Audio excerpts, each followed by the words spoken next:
हमारी संस्कृति, हमारे संस्कार सदा रहें हमारे साथ। सब्सक्राइब करें तिलक। जय मां आदि शक्ति। आप सभी का हमारे लोकप्रिय यात्रा कार्यक्रम दर्शन में हार्दिक अभिनंदन। भक्तों, भारत देश के सबसे पश्चिमी भाग में स्थित गुजरात राज्य के वलसाड़ जिले में वलसाड़ से ही 2 किलोमीटर की दूरी पर एक छोटा सा गांव है राबड़ा। राबड़ा गांव वलसाड़ जिले के दक्षिण में साल भर प्रवाहित होने वाली पार नामक नदी के किनारे बसा हुआ है। इस क्षेत्र को भगवान विष्णु के 10 अवतारों में से एक अवतार श्री परशुराम जी की कर्म भूमि माना जाता है। ऐसे प्राकृतिक सौंदर्य के बीच इस स्थान पर एक ऐसा अनोखा स्थान है जहां आकर स्वर्गलोक में होने का एहसास होता है। एक तरफ सह्याद्री पर्वतमाला तथा दूसरी ओर अरब सागर के पास बसा है ये आध्यात्मिक महत्व का स्थान मां विश्वम्भरी धाम। मां विश्वम्भरी धाम के परिसर में ही एक अनोखी गौशाला भी बनी हुई है। इस गौशाला की विशेषता ये है कि ये 3 भागों में बनवाई गई है।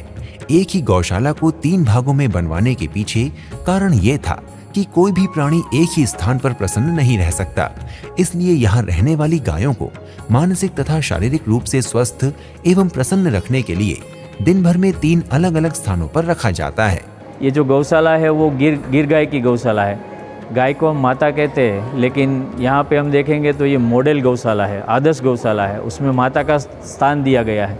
यहाँ सामान्यतः गिर गायें रखी गई हैं, जिनकी विशेषता ये है कि उनकी पीठ पर बने कुबड़ में सूर्य केतु नामक नाड़ी होती है, जिसके द्वारा वो सूर्य की किरणों से आवश्यक पोषक तत्व ग्रहण करके अपने दूध में मिला देती हैं, जिसके कारण गिर गाय का दूध सामान्य गायों से अधिक पोषक होता है।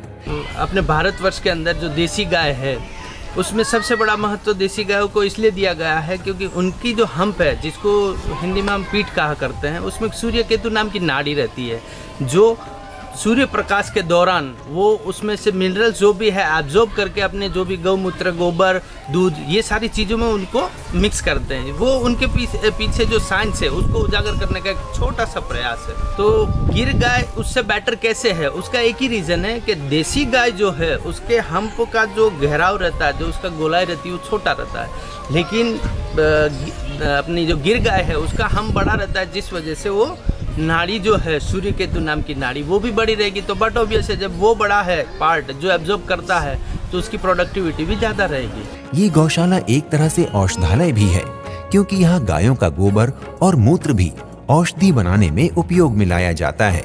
इसके अलावा ऊर्जा उत्पन्न करने के लिए गौशाला में एक गोबर प्लांट भी लगाया गया है। ये गोबर जो है इनको अलग अलग तरीके से यूज़ किया जाता है। जैसे किशोरावस्था की गाय है तो उनका क्या है, औषध के रूप में ज़्यादा यूज़ करना मुनासिब है, क्योंकि उसमें जो सारी ब्रह्मांडीय ऊर्जा और जो भी है लवण जो रहते हैं इनके सौर उसके दौरान, तो वो जो लवण उसमें ज़्यादा पाए जाते हैं।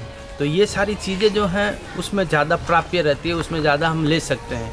तो इनको औषध में यूज़ करना बहुत ही अच्छी बात रहती है। गोबर, गौमूत्र, तो ये सारी चीज़ जो है अपना यहाँ पर एक गोबर गैस प्लांट बनाया गया है जिसमें इसको यूज़ करते हैं। मां विश्वम्भरी धाम वलसाड़ शहर के निकट है, जहां आपको और भी पर्यटन एवं धार्मिक स्थल देखने का सौभाग्य प्राप्त होता है। इनमें से ताड़केश्वर महादेव मंदिर, तिथल समुद्र तट, शांति धाम आराधना केंद्र, स्वामी नारायण मंदिर, साईं मंदिर आदि प्रमुख हैं। हमें विश्वास है कि मां विश्वम्भरी धाम मंदिर के बारे में इतना जानने के बाद आप यहाँ अवश्य आना चाहेंगे। भक्तों, अगर आप भी मां विश्वम्भरी धाम के इस भव्य मंदिर के दर्शन करना चाहते हैं तो शीघ्र ही अपनी यात्रा का शुभारंभ करें तथा मां विश्वम्भरी का आशीर्वाद प्राप्त करें। शीघ्र ही आपसे एक और पवित्र धाम की यात्रा पर फिर से भेंट होगी। प्रणाम। जय मां विश्वम्भरी। इति शुभम।